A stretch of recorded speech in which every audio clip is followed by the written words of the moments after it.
So I was offered $1 million for the rough concept of my invention, and I turned it down. Hi, you guys. Welcome back to another episode of Made to Be Global, where I take an idea from my head and I turn it into reality. If you can recall, in the last video, I found a manufacturer who can polish and revise my prototype. And I also mentioned how it was going to take a significant amount of money to do so. With that being said, I went to a loan office / investment firm.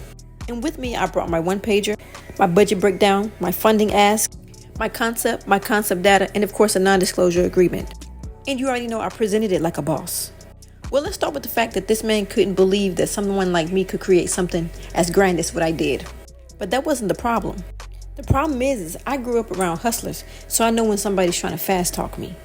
While he didn't try to downplay it, he did try to convince me that going to venture capitalists with my idea, they could just instead recreate it without trying to buy me out. So then he says, would you take $1 million right now? I guess to see if I'm desperate enough to just cop out. But I looked him dead in his eyes and said no. And he asked me why. And I said, because I know what I got. And offering me $1 million would be a spit in my face. Well, then he laughs and he says, thankfully you got your NDA and your patent, so you don't have to worry about anybody stealing it. And right then, I knew I was onto something big.